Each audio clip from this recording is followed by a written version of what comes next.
మరొకసారి తెలియజేస్తున్నాం. మరి ఎస్ఐఆర్ అనేటువంటి కొత్త ప్రక్రియ భారత ఎన్నికల కమిషన్ వారు తీసుకురావడం జరిగింది.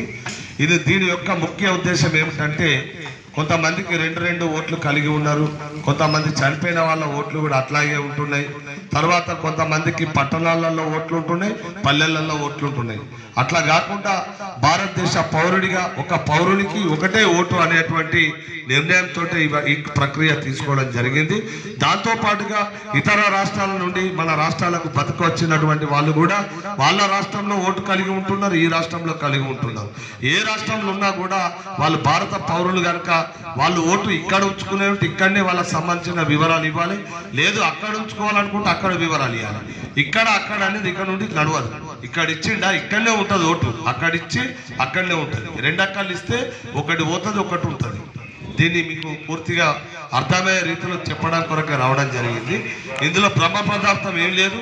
ఓటర్ నమోదు అనేది ఎప్పటిలాగానే ఫామ్ 6 ఉంటుంది, ఫామ్ 7 ఉంటుంది, ఫామ్ 8 ఉంటుంది. కానీ ఇందులో కొత్తగా ఏంటంటే 2002లో ఎవరైతే ఓటు నమోదు చేసుకున్నారో, అప్పుడు ఓటు ఎవరైతే వేసిరో దాని ప్రక్రియ ద్వారా ఇప్పుడు కొత్తగా తీసుకున్నారు. అంటే మా తల్లిదండ్రులు 2002లో ఓటు వేసారు కనుక నేను వాళ్ళ డీటెయిల్స్ నింపుతూ నా డీటెయిల్స్ కూడా నింపాల్సి ఉంటుంది ఫారంలో. నా పిల్లలు కూడా నేను 2002లో ఓటు వేస్తుంటే నా వివరాలు కూడా నా పిల్లలు నమోదు చేసుకోవాల్సి ఉంటుంది. ఒకవేళ నాకు 2002లో నాకు లేనట్లయితే నేను మా తల్లిదండ్రుల వివరాలు మేము నింపినట్టే వాళ్ళ తాత అమ్మ నానమ్మ వివరాలు వాళ్ళు నింపుతారు, నా పిల్లలు నింపుతారు. అంతకుమించిన ఏం లేదు. అందరూ ఓటు హక్కు కలిగిన ప్రతి ఒక్కరికి కూడా ఓటు వస్తుంది. ఓటు పోయేది ఎవరిదంటే అనర్హులై మాత్రమే పోతాయి, అర్హులందరికీ కూడా వస్తాయి. ఈ విషయాన్ని తెలియజెప్పడం కొరకే రావడం జరిగింది. మరి కార్యక్రమాన్ని ఇంత వర్షం ఉన్నప్పటికీ కూడా వచ్చినటువంటి గ్రామ పెద్దలకు, గ్రామ ప్రజలందరికీ కూడా ప్రత్యేకంగా ధన్యవాదాలు, నమస్కారం తెలియజేసుకుంటూ, గౌరవ సర్పంచ్ గారికి కూడా నిన్ననే కార్యక్రమం ఉంటుందని వారికి తెలియజేయడం జరిగింది. వర్షం కారణం వల్ల కొద్దిగా లేట్ అయింది, అందుకు మమ్మల్ని క్షమించాలని కోరుకుంటూ మాకు ఈ అవకాశం ఇచ్చిన గ్రామ పెద్దలకు అందరికీ కూడా ప్రత్యేకంగా ధన్యవాదాలు, నమస్కారం. Thank you.